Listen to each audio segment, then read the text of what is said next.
किसान भाई नमस्कार। आप देख रहे हैं हमारा पशुधन। मैं हूं संदीप सिंह और आज इस वीडियो में हम बात करेंगे कि जब आप डेयरी फार्मिंग शुरू करते हैं तो आपको कितना खर्चा होता है। सबसे पहला सवाल ये होता है कि डेयरी में हम कितने पशुओं से शुरुआत करें। तो शुरुआत का ये है कि आप बिल्कुल कम पशुओं से शुरुआत करो ताकि आपको एक्सपीरियंस हो जाता है। इस वीडियो में हम 2 गाय और 2 भैंस के बारे में बात करें, यानी कि कुल टोटल 4 पशुओं से अगर आप शुरू करते हैं तो आपको कितना खर्चा और उनसे कितनी इनकम आपको होगी। और आपको मैं बिल्कुल सही बतौर फार्मर ये जानकारी आपको दूंगा, यानी कि कोई कैलकुलेशन हम नहीं करेंगे, परंतु जो प्रैक्टिकल जानकारी है वो इस वीडियो में आपको मिलेगी। तो वीडियो को आप पूरा ज़रूर देखें। सबसे पहला खर्चा जो आपका होता है वो होता है पशु खरीदने पर। ठीक है, तो इसमें हम आपको 2 गाय और 2 भैंस बताएंगे जो कि नॉर्मल जो होते हैं पशु, मिडिल वो पशु आपको खरीदने होते हैं। यानी कि जो भैंस का जो दूध है मैक्सिमम दूध 13 से 14 लीटर प्रतिदिन का होना चाहिए। ठीक है, और गाय का दूध मैक्सिमम 20 लीटर तक प्रतिदिन का होना चाहिए, जो कि एचएफ गाय आराम से दे देती हैं।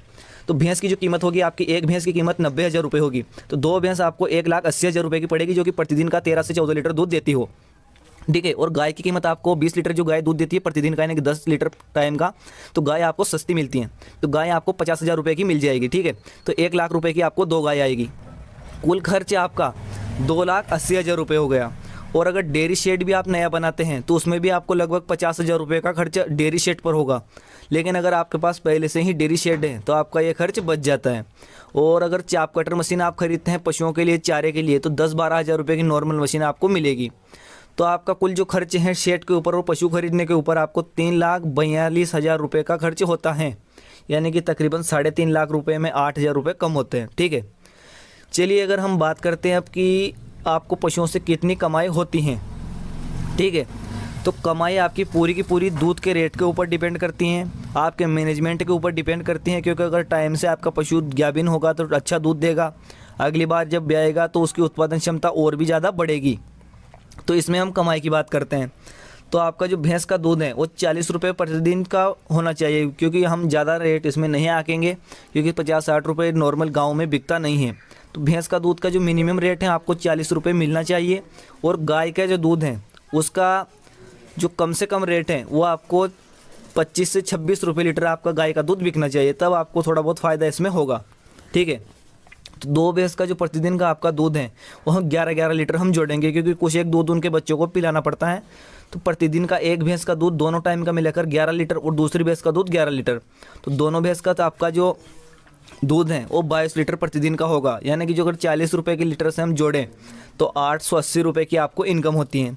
ठीक है, और गाय का दूध आपका 26 रुपये प्रतिदिन लीटर बिकेगा, यानी कि 26 रुपये लीटर। तो 18-18 लीटर हम दोनों गायों का दूध जोड़ देते हैं, यानी कि जो 36 लीटर दूध आपका गाय का होगा प्रतिदिन का, तो 936 रुपये आपका उसका होगा 26 रुपये लीटर से। अब 4 पशुओं पर जो प्रतिदिन का जो खर्च होता है वो होता है, अगर 5 से 6 किलो खली वो खाते हैं प्रतिदिन की, तो आपका एक पशुओं के ऊपर 200 रुपये का खर्च आता है। ठीक है, उसमें हमने चारा और दाना दोनों जोड़ दिया है, क्योंकि जो दाने की जो रेट होती है आजकल मार्केट में 27 से 30 रुपये प्रतिदिन 1 किलो का होता है। ठीक है, तो आपका प्रतिदिन एक पशु पर 200 रुपये का खर्च आप हो जाता है। तो 4 पशुओं पर आपका 8 से 900 रुपये का खर्च होता है। ठीक है, अगर हम इसमें कमाई की बात करें तो आपका कुल जो प्रतिदिन की टोटल कमाई होती है दूध से, वो भैंस का दूध और गाय का दूध मिलाकर 1816 रुपये होते हैं। ठीक है, ये हम सिर्फ एक प्रैक्टिकल आकलन बता रहे हैं, इसको आप ज़्यादा दिमाग पर ना लें। ठीक है, तो अगर खर्च हम निकाल देते हैं तो आपको 800 रुपये प्रतिदिन के बचते हैं। ठीक है, 1816 रुपये में से अगर 1,000 रुपये भी हम खर्चे के निकाल दें तो आपको 25,000 रुपये महीने की इनकम होती है 4 पशुओं से। और खर्चे हमने ज़्यादा से ज़्यादा बताया है इसमें आपको, और इसके अलावा कोई भी खर्चे अलग नहीं होगा। ठीक है, इसमें आपको कोई भी अलग से खर्च नहीं होगा। अब जो हमने कमाई की बात की है ये आपको पूरे साल भर नहीं होगी। ठीक है, क्योंकि पशु आपका गाभिन भी होगा और ड्राई भी होता है। ठीक है, अगर बीमार हो गया तो आपको नुकसान भी हो सकता है। यानी कि अगर आपका मैनेजमेंट सही होता है तो पशु टाइम पर गाभिन हो जाता है, टाइम पर आपको अच्छा दूध देता है, तो आपकी यही इनकम हर साल बनी रहती हैं।